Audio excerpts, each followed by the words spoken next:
Oi, vamos lá fazer o exame? Pode vir, por favor. Vamos sentar.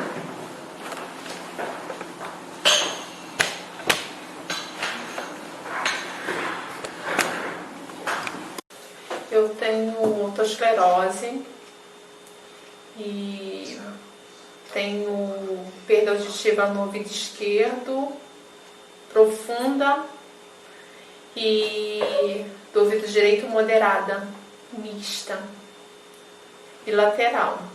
Então é a deficiência auditiva, né, surdez bilateral profunda, né, e neurosensorial. A Giovana, com de 7 para 8 anos, ela apresentou uma otite que foi irreversível. Sem aparelho, e não, aqui criança estava 100% surdo do dois ouvidos. E quando o aparelho, o ouvido protege o aparelho, certo? E a primeira vez foi 8 anos, mais ou menos, certo? Já começando quanto grau, 1 grau, 2 graus, 3, melhorar muito, até chegou 40% sem aparelho. O lado direito, o lado esquerdo não tem nada, quase 5%, quase nada, né? Com o aparelho pode chegar 90% ou 95%. Tudo bem? Vamos tirar o aparelho para a gente fazer o exame? Vamos lá?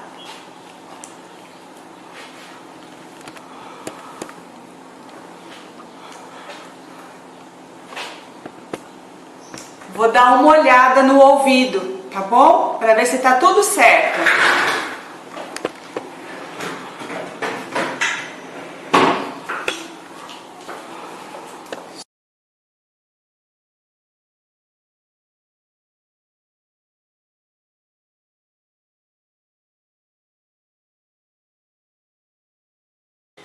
Eu tinha mais ou menos uns 9 anos, de 9 para 10. Na verdade não foi eu, foi uma professora que, assim, que percebeu que eu tinha perda auditiva. Porque ela me chamava, ela falava comigo e eu tinha que repetir, eu pedia para repetir as coisas. Não entendi, repete.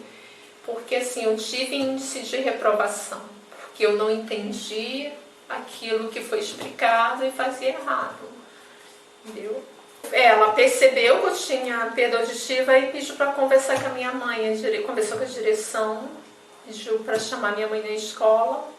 E aí, daí minha mãe me levou no hospital, no médico, no otorrino, né? E o otorrino passou uma audiometria e constatou que eu tinha perda auditiva. Mas na época ainda estava leve, né? Estava moderada e leve. Mas, assim, não foi uma perda de imediato, né? Uma perda progressiva.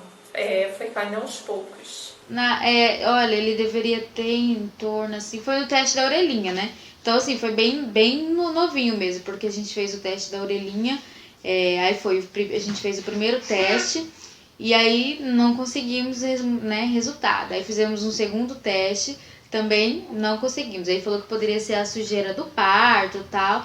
Aí pediu para que a gente fizesse uma lavagem, né? E aí, posteriormente, repetir de novo o teste da orelhinha. Aí foi onde a gente fez novamente e não deu certo também. E aí a médica logo percebeu e indicou a gente para fazer um exame mais específico, né? Que é o Bera. E aí a gente fez o Bera e realmente mostrou que ele tinha uma perca profunda bilateral, né? A primeira vez que eu notei, assim, quando ela era bebezinho, a gente fazia aqueles testezinhos assim de percepção, né? E ela não me respondia igual a Júlia me respondia quando eu fazia de som. Era diferente.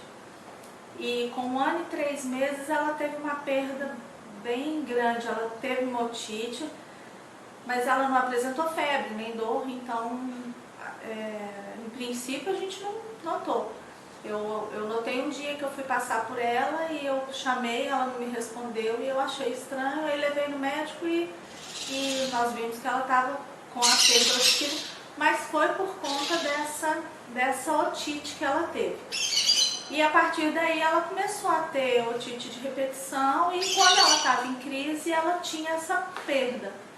Mas todos os otorrinos, eles associavam isso a um abafamento por conta da congestão, né, Da pressão. de estar congestionado e tudo. Então, assim, nunca foi sempre acompanhado de perto, porque ela tinha essas repetições, mas nunca foi assim, tem que ficar de olho porque pode haver um problema. Nunca teve esse comentário, essa suspeita assim, não. Porque aconteceu perdeu a audição e quando nasceu, e não sei o que foi, a família, antes a família até cumpriu, minha mãe estava com problema no ouvido, inflamado no ouvido, estava até crátiva, certo? E quando ele nasceu, foi antes de nascer a transmissão para a criança, né? Minha mãe não me explicou não quanto mês antes nasceu, certo? E após de nasceu, aí até se cumpriu, médico falando, postei um susto, certo?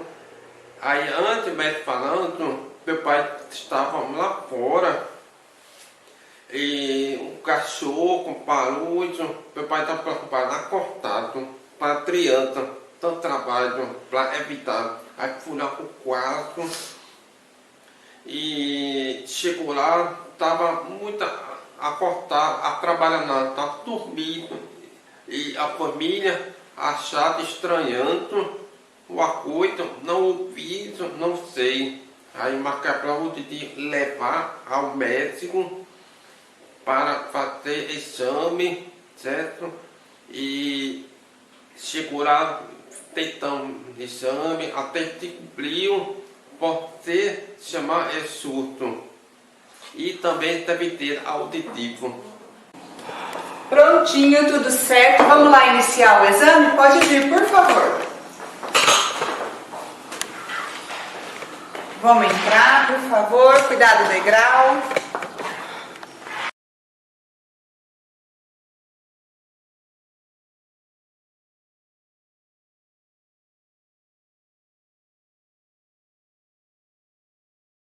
Sim, no início, quando a gente é criança, né, a gente, assim, com as outras crianças é normal, né, uma criança encarnar na outra, assim, pra mim um pouco difícil foi na adolescência, né, que um jovem tem aquele negócio de zoação, hoje em dia é bullying, né, na minha época não tinha isso, tinha encarnar no outro, aí quando se sentia mais ofendida, uma mãe falava com a outra e resolvia o problema, né, ou não resolvia.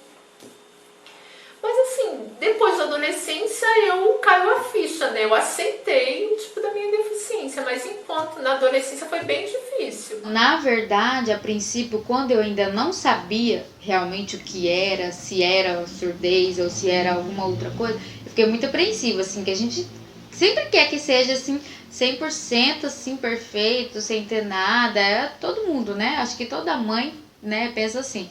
Mas assim, depois que realmente eu vi que daí era surdez, né, que tinha os recursos, que tinha, né, tinha outros meios para conseguir melhorar, para ele poder evoluir, acompanhar, para mim foi super assim, foi super tranquilo. Eu sempre pensei assim, que a surdez, perto de muitas outras coisas que tem, não era nada, absolutamente nada mesmo. Então, a gente se deu super bem com isso. Né? Foi super tranquilo. Não, eu também tranquilo, nada que desesperasse, né? Porque, como minha esposa está falando, tem coisa pior, né? Então a gente foi bem firme e graças a Deus a medicina evoluiu, que antigamente não tinha esse recurso, né? Então aí a gente correu atrás e graças a Deus foi implantado, então não foi nada desesperador. Foi engraçado, porque eu não tive um sentimento assim de, ai meu Deus, o meu mundo acabou. Foi, lógico, um susto, né? Eu fiquei triste, porque filho, enfim, né? Qualquer pessoa, eu acho que quando você tem uma perda, seja do que for, que é uma coisa que você usa no dia a dia, que você precisa para viver, para sobreviver, você sente, né? Então, assim, eu senti, meu marido também e tudo, mas assim, eu chorei só na hora que eu contei para ele, por telefone, e depois, pelo contrário, aí já falei, não, agora tem que resolver isso, e comecei a correr atrás de solução, e aí foi natural, conviver com a novidade e tocar pra frente. Eu acho que eu era muito pequena, então eu não dei muita importância. Tipo, sabia que tinha a deficiência, sabia que ia ter um pouquinho mais de paciência que já tinha. Mas não nada de ficar assustada, tipo, tem que parar de fazer algumas brincadeiras. Hoje a gente brinca até. Eu acho que a coisa foi levada com muita naturalidade. Aconteceu. Então eu acho que contagiou todo mundo, a família toda, na verdade. Não só o núcleo dela, né? Esse núcleo que a gente vive o dia a dia, mas todo mundo, avós, primos e tios. Então acho que foi uma coisa assim que ficou meio natural, ficou meio assim, é isso aí agora e vamos lá. Você sabe como funciona o exame, né? Ouviu o apito, vai erguer a mão pra mim. Mesmo se o apito for alto ou for bem baixinho, você me dá sinal, tá bom? Vamos lá?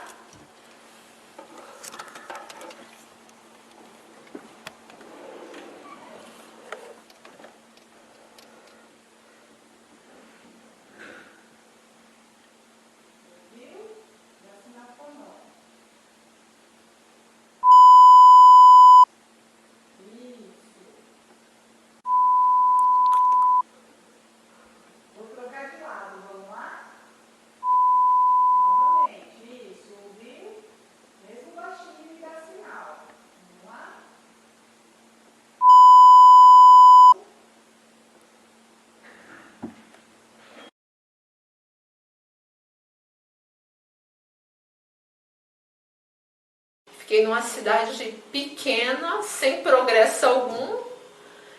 Saí de uma cidade que era uma grande metrópole, com tudo ali. Shopping, cinema, ônibus, transporte público. Para você ir para uma cidade que não tem internet, não tem transporte público, não tem uma saúde, a saúde é precária, não tem shopping, não tem nada. Então, assim, é difícil, né? Uma filha adolescente, um filho na pré-adolescência, o ensino também é precário, fora do teu seio familiar, longe de todo mundo. Então eu fiquei muito, muito estressada com isso. Acho que foi para mim aprender. Então o meu estresse mexeu muito com a minha perda auditiva, porque tudo tem ligação, né?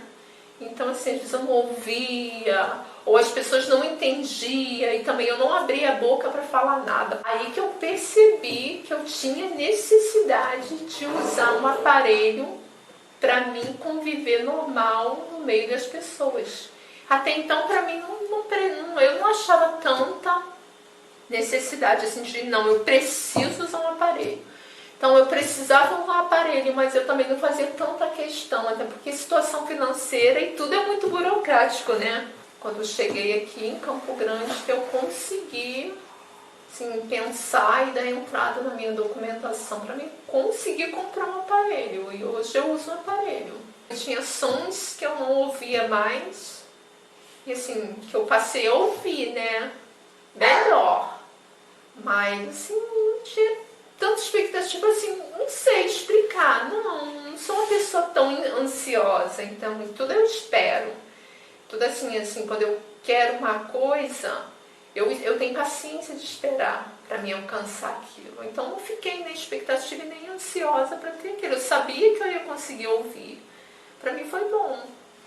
A princípio, quando se falou do implante, assim, eu pensei, nossa, super, né, vai mil maravilhas, né? Vai ouvir, vai ser rápido, já como se diz, coloca só falando, né? Assim. Mas aí tudo isso foi muito bem trabalhado, assim, pela fono. Ela explicou pra gente como era o processo, que não era um processo rápido, que era um processo lento, que ia depender muito dele, né, do trabalho da fono, tudo com ele, do desenvolvimento dele, e até mesmo do nosso trabalho em si com ele também, porque diversas vezes vem tarefa para casa que a gente tem que fazer com ele, né, tal, e aí, então foi quando a gente, né, realmente assim, quando a gente ficou sabendo, é o implante, ele vai poder ouvir, tá falando, nossa, o máximo, ele vai fazer, beleza, vai ouvir, vai falar, tá tudo rápido. Não, não é assim. Aí a fono já, desde o começo, ela deixou bem claro pra gente que era um processo lento, né, que ele tinha que aprender a ouvir primeiro, para ele poder aprender a falar, e assim, ir desenvolvendo, né, que não era uma coisa rápida, era mais tranquilo. Até antes do implante, a gente ficou 15 dias lá, né? E a gente tinha reuniões com os pais, talvez até que já fizeram, né? Uma roda de conversa. Sempre tem. Aí a gente teve esse diálogo, né? Aí eles falaram pra gente como, assim, no início, como que ia ser, né? Teve mãe que chegou pra Thaís e disse que a cabeça, na hora que faz o implante, incha e deixou ela apavorada. Aí eu falei, meu Deus, né, a situação. E eu falei, não é assim, né, pensava. Então, a gente, antes de fazer, teve esses grupos, né, de conversa que orientava. E também a fono, né, que orientou a gente bem. Que fazer o implante não é isso, aí ia falando. Né? Que não adiantava Trabalho. ter essa expectativa.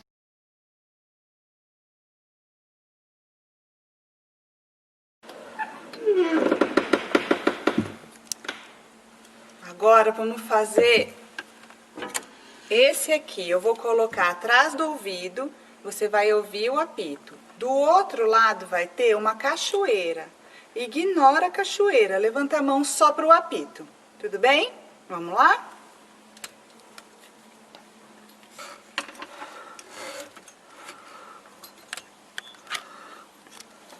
Fecha a porta, vamos lá?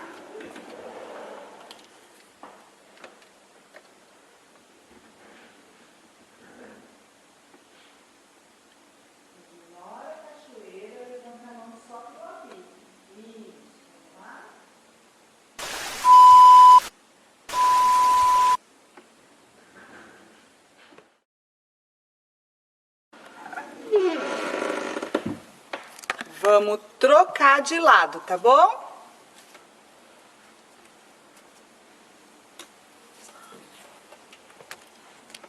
Mesma coisa, tá?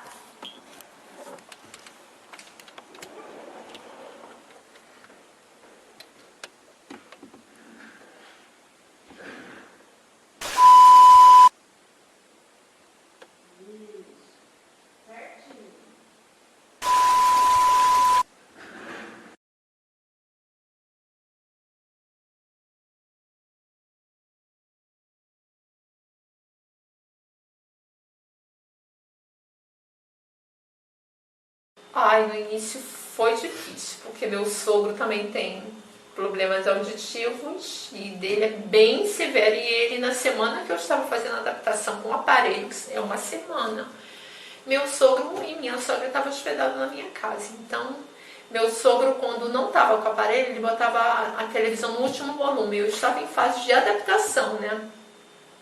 E aquilo me incomodava. E às vezes, assim, eu ia pro quarto, mas nem assim deixava de me incomodar, mesmo com a porta fechada. Eu tinha que pedir para abaixar, né? E às vezes eles, sem o aparelho, fora da orelha, eu começava a pitar e eu conseguia ouvir no meu aparelho, que dava interferência no meu aparelho, um aparelho e o outro, né? Aí, assim, foi muito difícil, só consegui me adaptar mesmo, fazer os acertos do aparelho depois que eles foram embora, que foi uma semana depois, logo uma semana depois. Eu consegui fazer o reparo em tudo, na televisão, no ambiente onde eu entrasse, no trânsito, na rua. E começou a acertar, né, as configurações do aparelho, mas foi bom. E também logo ele já foi um paciente indicado para implante, né? Eles nos explicaram tudinho como que era a forma, onde a gente tinha que ir para poder fazer os procedimentos, né? E aí a gente fez tudo certinho. Aí a princípio ele usou o AASE, né, dos dois lados, a partir de uns 8 meses mais ou menos ele usou. E aí foi com 1 ano e 5 meses mais ou menos que ele conseguiu fazer o implante do primeiro lado, né? Que foi, ele a princípio fez de um lado só, e daí depois de um tempo que ele fez do outro lado. Foi bom ficar ouvindo? Foi legal? Tranquilo. Foi tranquilo, tranquilo. Mas esse aparelho não. Não, por quê? Porque eu não gostei, mas Tem que olhar lá, ó. eu fiquei 30 dias sem Ah, o negócio dele é só os 30 dias, sem futsal. Tipo, quando eu lembro de quando eu tinha 7 anos, eu não. A lembrança não tem como, sabe? De 7 anos pra baixo. Mas aí depois que eu recebi o aparelho, sabe? Eu comecei a lembrar do som, dessa coisa. Mas eu não lembro quais eram os sons que eu. Pra mim, eu não escutava nenhum som, né? Mas eu não lembro. Uma vez ela virou que a gente acho que ia atravessar a rua, alguma coisa que tava na rua. Foi no teste do aparelho. Foi? E ela falou, nossa, como que é? Como tá barulho, né? Como tem som? E era só o carro passando. Ela falou, o carro faz barulho. Nossa, o carro faz barulho, ela fez assim. Então acho que ela não percebia, pelo menos como ela percebeu naquele momento, ela não percebia o som que o carro fazia quando passava na rua. Né? Nesse momento, que foi quando ela começou a detectar os sons, ela percebeu o som do ventilador, que ela não conseguiu detectar. Que barulho é esse? Aí ela começou a procurar e viu que era o ventilador de teto no consultório. Outro som que ela confundiu foi a fonoaudióloga batia palma atrás dela para testar a recepção, e ela achou que era balão estourando. E passarinho, quando nós descemos na rua para fazer o teste, ela começou a procurar onde estava. Aí ela falou, o passarinho está na árvore, não sei o quê. E agora para mim foi o mais chocante, assim. Chocante no sentido positivo, assim, mas surpreendente. Foi quando nós saímos do consultório, que a gente desceu uma escada e ela de repente falou, para. Aí ela, que barulho é esse? Não tem barulho de nada, era uma escada, né? Aí ela, vamos. Aí começamos a descer, ela, para.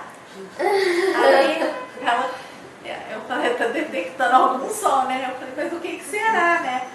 E aí ela, daí a pouco, ela falou, meu pé faz barulho quando eu ando. Então, assim, isso foi muito surpreendente, porque eu percebi que ela nunca tinha percebido que o pé dela fazia barulho quando andava. Ou quando descia a escada, no caso, né? Porque a gente faz um pouco mais de barulho. Então, isso foi o mais surpreendente. Mas, assim, ela detectou vários sons, assim, que talvez ela não soubesse o que era, da onde vinha, né? Mas a gente viu que ela realmente não sabia, assim, não conhecia. Tem aparelho, nada de escutar nada, não tem de nada. Qual o objetivo? Nada. Se for com o aparelho, você tem que ver qual te cumpriu. O que é barulho, por exemplo, passaram, que ele tem que tem lá, ele tipo cantor, passaria, o que é isso? Eu não entendi não, porque minha mãe e meu pai explicou essa aqui. Qual é essa aí? Não sei, chama passaro. Não é um passaro não, tem várias espécies. É muito difícil, para mim é quase uma espécie, né? É um cantar e eu acho muito bonita.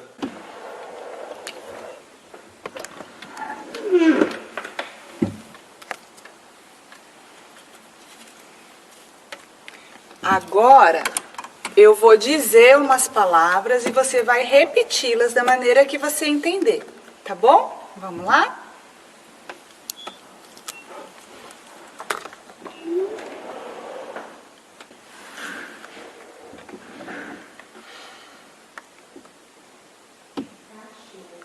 Cachorro, galinha, relógio,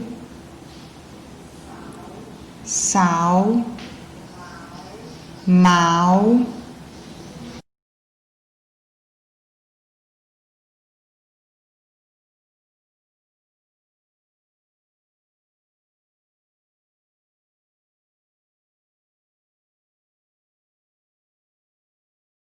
Há muito tempo eu vim usar aparelho, tem uns 3 anos. Fez 3 anos agora que eu uso aparelho, mas eu fiquei bastante tempo sem aparelho usando leitura labial. Então, assim, eu fui aprendendo a leitura labial, né? A partir do momento que eu comecei a perder, eu acho que é automático, né? Bem natural. Quem perde vai acostumando, né? A precisar fazer leitura labial. Depois do implante, principalmente, né, vinha bastante coisa, vinha a figura e o que ele tinha que falar. Figurinha. Aí eu lembro até hoje que eu tinha até o vídeo, eu não sei o que eu fiz com esse vídeo, porque eu que filmei. Era mó bonitinho, ele aprendendo a falar, tinha uma pasta, né, e com as figurinhas e o método pra ele, a casa. Daí você mostrava pra ele, tinha que falar casa. Aí ele falava assim, tá. Aí eu, casa. Aí ele num esforço tremendo assim saía, tá. Até que com o tempo ele conseguiu falar casa, né? Mas assim, eu achava tão bonitinho que ele bem pequenininho, ele tentando se expressar, tentando falar, e ele tentava do jeitinho dele. Aí eu lembro também outra que eu achava tão bonitinha, era o Bob Esponja. Bob Esponja, Guilherme, dele, Poponja. Era Poponja. Poponja. Daí eu achava tão bonitinho, eu dei uma enxaçada, falava pra fora, falava, ai, tão bonitinho. Ela, não pode ensinar ele a falar certo. Eu falava, ai, mas é tão bonitinho, o Guilherme fala pra ela ver. Daí ele, Poponja, ele falava. Aí depois ele começou, aí ele, né, logicamente eu falava assim, que achava bonitinho, mas eu sempre corrigia, né? Quando eu falava mamãe, fala mama. E quando pai, fala papa. Ela começou a falar com 1 ano e 2 meses, mais ou menos, e de repente parou. Com 1 ano e 4 meses foi esse episódio dessa otite que eu vi que ela estava realmente sem escutar. E depois disso ela continuou a falar, mas ela tinha uma fala diferente. Ela tinha uma fala muito nasalada e não falava as palavras com muita perfeição, era uma coisa meio arrastada. E quando nós, com isso, no decorrer aí desse desenvolvimento da fala, a gente houve uma mudança de moradia, e aí eu decidi procurar uma fonoaudióloga, foi quando ela entrou na escolinha também, e aí eu procurei uma fonoaudióloga e ela foi desenvolvendo. Então, a partir do momento que ela entrou na fonoaudióloga, aí ela foi embora, ela foi em frente. Não teve mais problema, não. Ela foi melhorando a fala, perdeu muito da nasalidade e aí foi embora. Só aprender a falar, porque a família não tem só Libra, não. Sempre falava. Olá, quem acompanhar é a professora Iva Costa e ela não é um intérprete, não, é professora letra.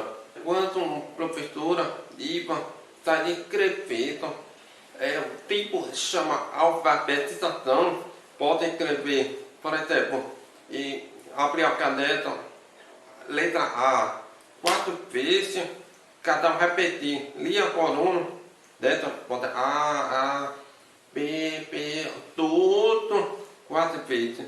E também leva a escola, a escola está muito dificuldade, porque a professora está dando aula, não vai acompanhar de frente, não, é todo aluno, não tem como, não tem tempo não. Aí o professor também tem que escrever em 4, copiar a caneta, escreve durante a aula, assim, leva para casa, a professora vai em casa, mostra a caneta. Você sabe o que é frase, aí não tem. Então, vamos começar palavra, mostra objeto, por exemplo, mostrar qual é isso aqui, aquele TDA, um carro, isso aí é qual é? Carros. Aí pode escrever C-A-R-R-O. Então, 4 vezes a palavra repetir. E porque para mim entender não lembrava a cabeça. Pro outro lado agora. Tapete, parede, cavalo, dó, sol, fui.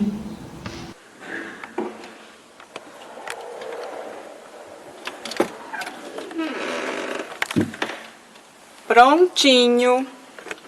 Liberada, vamos lá? Eu vou me considerar deficiente auditiva porque eu falo. Surda, não. Surdo é aquele que nasce surdo e não desenvolve a fala. As cordas vocais dele é perfeita e ele só não fala porque ele não conseguiu ouvir. Mas se ele tivesse desenvolvido, tido um tratamento específico, tido acesso a um tratamento, né? Com certeza todo surdo conseguia falar. Porque tem muita gente na internet aí, no mundo aí, que não nasceu surdo e conseguiu falar, nem que for pouco, mas conseguiu desenvolver a fala. Assim, minha mãe não aceitava, minha mãe achava que era porque eu sempre tive cabelo enrolado, eu molhava o cabelo, dormia com a cabeça molhada, eu lavava a cabeça, dormia com a cabeça molhada. Então minha mãe, até uma determinada época, ela achava que o meu cabelo que deu problema no meu ouvido. Isso aí, assim, dos anos pra cá, assim, depois que eu casei, tudo, que eu fiz um diagnóstico, eu tenho um laudo e tudo, aí que ela começou a entender, que eu fui mostrar o laudo pra ela, que eu fui mostrar os exames, tudo assinadinho pelo médico, que ela começou a aceitar mais, que ela viu eu usando aparelho, e acho que sossegou, né, aceitou. Então, eu falo pra ele, né, a gente ensina ele que não tem que ter vergonha, porque é uma coisa que ele vai ter que usar pro resto da vida. Então, se alguém perguntar, às vezes alguém pergunta pra ele, antes, no começo, né, eu perguntava pra ele, ele olhava pra mim, tipo, e aí, o que eu falo, o que eu vou falar, né? Aí eu ensinei ele, né, eu falo, ó, quando alguém perguntar, você fala, ó, é aparelho, é pra eu ouvir, eu preciso dele, né, que é a mesma coisa, às vezes, aquela pessoa que usa óculos, ela precisa do óculos pra poder conseguir ler, né? Então você vai ter, então precisa do aparelho. Então você vai falar, é meu aparelho, é pra eu ouvir, eu tenho que ouvir mesmo, tal. Se alguém der risada, fala, você usa aparelho, haha. Você fala assim, não tem problema daí, eu tenho que usar mesmo, é pra eu ouvir. Então assim, eu tento trabalhar bastante isso com ele, sabe? Pra ele não ter vergonha, se alguém falar da risada, ele, sei lá, rir junto, ou fala, e daí, eu tenho que usar mesmo, e é assim que eu acho que tem que ser. Porque pra não ficar depois, né, não é coitadinho, ele é uma criança como a outra, né, só tem uma dificuldade maior na questão auditiva, mas consegue se desenvolver tranquilamente. E eu não vejo ela como deficiente.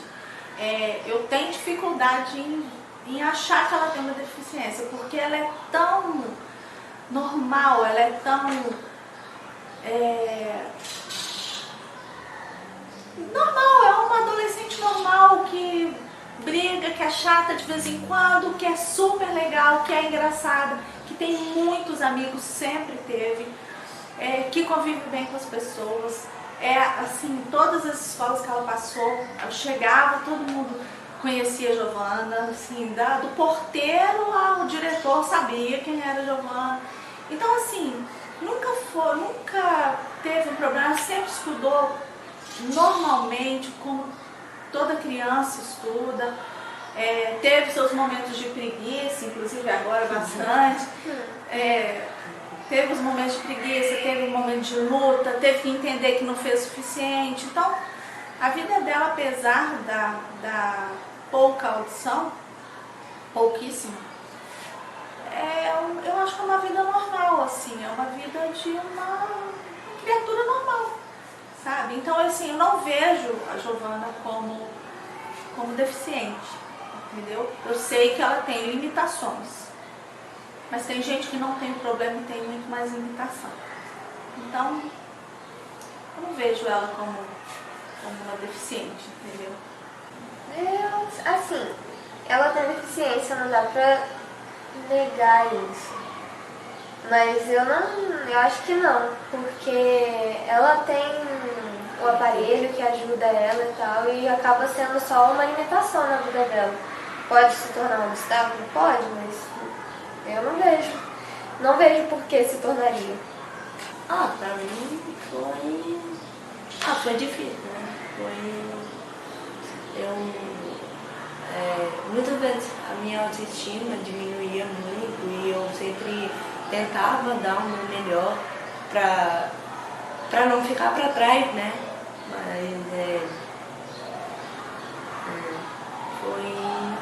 Mas depois eu fiquei bem normal com isso. Eu consigo. Fazer o que? Eu não posso mudar isso. Pode colocar o aparelhinho e eu vou fazer o resultado do exame. É só aguardar um pouquinho, tá?